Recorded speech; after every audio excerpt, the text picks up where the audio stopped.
Varun beverages ये एक ऐसा कंपनी है जिसके बारे में मैंने मल्टीपल वीडियोस बनाए थे मेरे दूसरे चैनल फाइनेंशियल इम्पल्स पे, और मैंने रिकमेंड किया था बाइंग। और उसके बाद ऑब्वियसली ये बहुत ज़्यादा रिटर्न्स दे ही चुका है। और अगर मैं कहूँ कि ऐसा कौन सा स्टॉक है जो कि मतलब ब्लाइंडली हम रिकमेंड कर सकते हैं किसी को जो कि लॉन्ग टर्म रखना चाहते हैं और सेफ़ होगा, तो ये स्टॉक उनमें से एक है, हम रिकमेंड कर सकते हैं। ऐसा क्यों? क्योंकि ये बहुत ही कंसिस्टेंट रिटर्न्स दे रहा है और इसके sales, operating profit, earning per share सब बहुत ही स्लोली एंड स्टेडली ग्रोथ करता है और as a result share price भी बढ़ता है। तो ये इसका सिनेरियो है और ये अभी तक के लिए इसका सिनेरियो था, ऐसा हम कह सकते हैं। ऐसा क्यों और अभी क्या हुआ है चेंज इन सिनेरियो, तो वो आज हम देखेंगे वरुण बेवरेजेस के प्राइस एक्शन में, और मैं बताऊंगा कि क्यों वरुण बेवरेजेस अभी के लिए एक बहुत अच्छा इन्वेस्टमेंट शायद ना हो आपके लिए। तो वीडियो को अंत तक जरूर देखिए। चलो स्टार्ट करते हैं, लेकिन उससे पहले याद रखिए कि ये कोई बाइंग सेलिंग रिकमेंडेशन बिल्कुल नहीं, मैं बस अपना ओपिनियन दे रहा हूँ आपको। ये जो इन्फॉर्मेशन मैं दे रहा हूँ अगर आपको वैल्यूबल और यूज़फुल लगता है तो डेफिनेटली अपने एनालिसिस में इंटीग्रेट करके फिर अपना खुद का डिसीजन लीजिए, ठीक है। ये कोई भी प्रॉपर रिकमेंडेशन बिल्कुल नहीं है, ठीक है। चलो स्टार्ट करते हैं।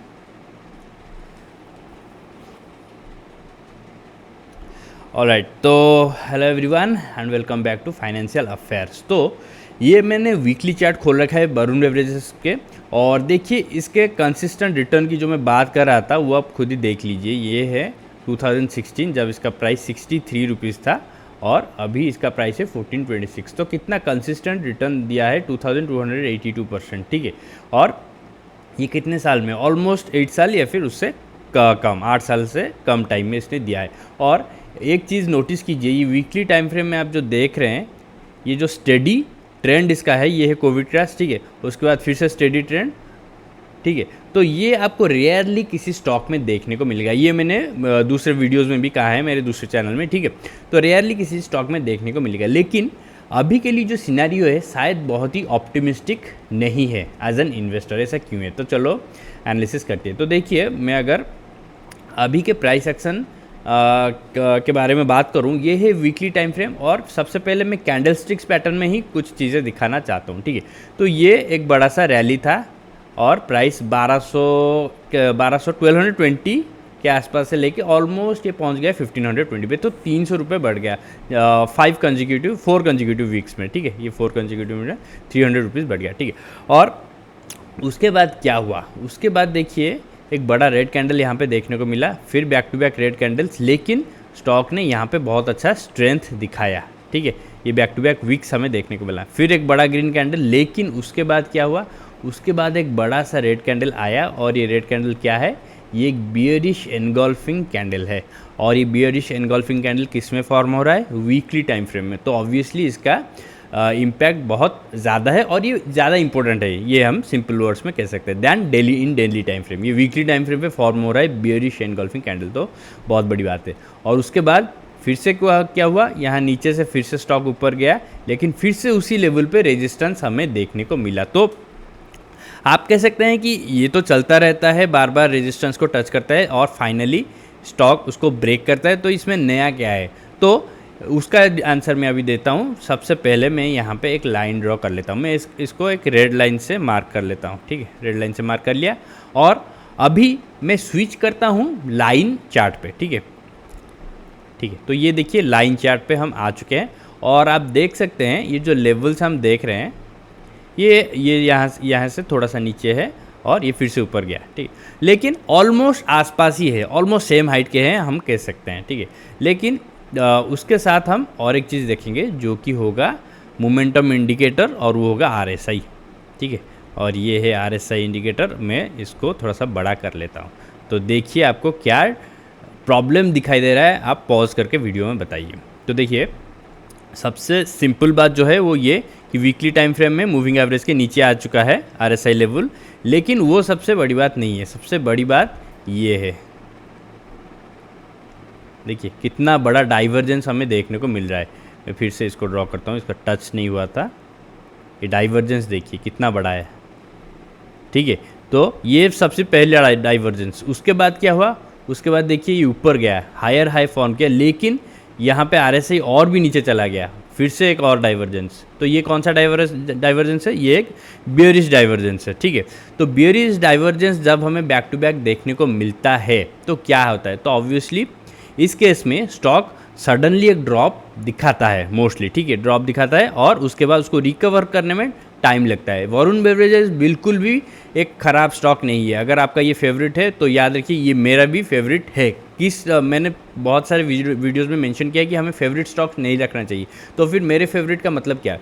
मतलब ये कि एक कंसिस्टेंट स्टॉक है, अच्छा रिटर्न देता है उसी बेसिस पे, ना कि मुझे कंपनी के प्रोडक्ट्स पसंद है, उसका नाम पसंद है, उसका ओनर पसंद है इसलिए वो मेरा फेवरेट है। ऐसा नहीं रखना चाहिए। इन्वेस्टर्स को तो बिल्कुल नहीं, ठीक है। कंज्यूमर्स को हाँ ठीक है, मैं इस ब्रांड का जूता यूज़ करता हूँ, शर्ट्स टी शर्ट्स यूज़ करता हूँ, तो इसके लिए ये ब्रांड मेरा फेवरेट है, वो सब ठीक है। लेकिन इन्वेस्टर को ऐसा नहीं सोचना चाहिए। अगर कोई स्टॉक रिटर्न दे रहा है तभी आप उसको फेवरेट मान के चलिए, कंसिस्टेंटली अगर रिटर्न दे रहा है, नहीं तो नहीं, ठीक है। कितना भी आपका आप उसके प्रोडक्ट्स यूज़ कर ले, लेकिन इसका मतलब ये नहीं कि वो एक अच्छा इन्वेस्टमेंट भी है, ठीक है। तो याद रखिए, तो ये चीज़ वरुण बेवरेजेस के साथ भी है, ठीक है। तो अभी stock strongly bearish divergence back to back दिखा चुका है। तो अभी आगे क्या हो सकता है? तो देखिए, अगर मैं वापस से जाता हूँ कैंडलस्टिक चार्ट पे, तो यहाँ पे एक इसका सपोर्ट लेवल है, ठीक है।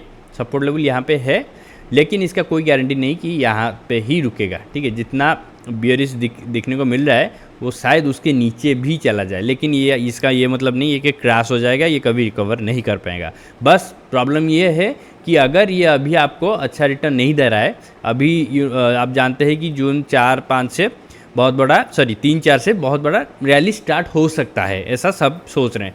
अगर मान लेते हैं कि वो होता है और ये स्टॉक उसमें पार्टिसिपेट नहीं कर पाता, ये बियरिश मतलब क्या डाउनफॉल स्टार्ट कर रहा है, तो इसमें इन्वेस्ट करने का मतलब ही क्या है, ठीक है। तो टाइमिंग का प्रॉब्लम है, ना कि फंडामेंटल्स की, याद रखिए।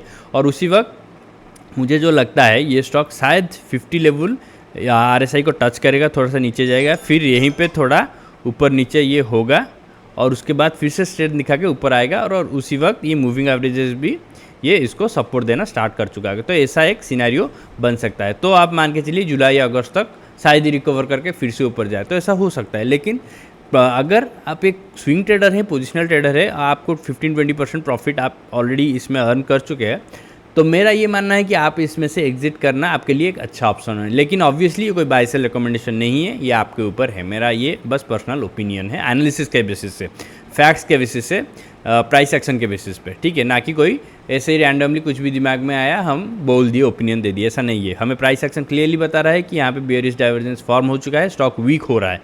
तो अभी के लिए कुछ महीने के लिए तो ये ऑब्वियसली शायद ऊपर ना जाए, ये एक प्रोबेबिलिटी है। तो इस केस में आपको ऑब्वियसली फ्रेश इन्वेस्टमेंट तो बिल्कुल नहीं करना है इसमें, याद रखिए।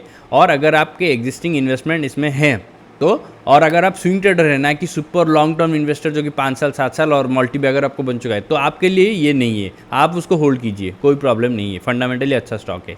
स्विंग ट्रेडर्स के लिए अगर आप प्रॉफिट में है तो शायद प्रॉफिट बुकिंग एक अच्छा ऑप्शन आपके लिए है वरुण बेवरेजेस में, क्योंकि हमारे पास ऑब्वियसली और भी बहुत सारे इन्वेस्टमेंट ऑप्शंस मतलब अभी अवेलेबल है। और जून 4 जो कि बहुत ही एंटिसिपेटेड डेट है, उसके बाद से और भी ज़्यादा ऑप्शंस हमें देखने को मिल सकते हैं इन्वेस्टमेंट के लिए। तो इसी केस में हम क्यों वरुण बेवरेजेस में अपना पैसा ब्लॉक करके रखें? तो ये है ओवरऑल सिनेरियो, ठीक है। तो मैं फिर से रिपीट कर देता हूँ, यहाँ पे एक बियरिश एनगल्फिंग कैंडल हमें देखने को मिला और back to back bearish divergence भी हमें देखने को मिल चुका है, जो कि स्ट्रॉन्ग, और ये वीकली टाइम फ्रेम पे है, इसलिए बहुत स्ट्रॉन्ग चांस है कि ये शायद एक थोड़ा सा नीचे चला जाए 1200 लेवल के आसपास, यहीं पे ऊपर नीचे होता रहे, फिर कुछ महीने लेके फिर से ये अगर 1520 के ऊपर ट्रेड करता है, 1520 1530 के ऊपर ब्रेकआउट देता है, तब जाके ये इन्वेस्टमेंट वर्दी स्टॉक बनेगा, ठीक है। तो ये है ओवरऑल पिक्चर।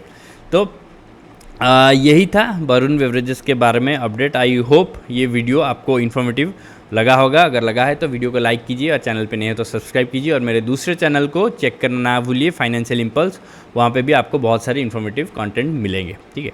तो आज के लिए बस इतना ही। Thank you for watching, bye, take care.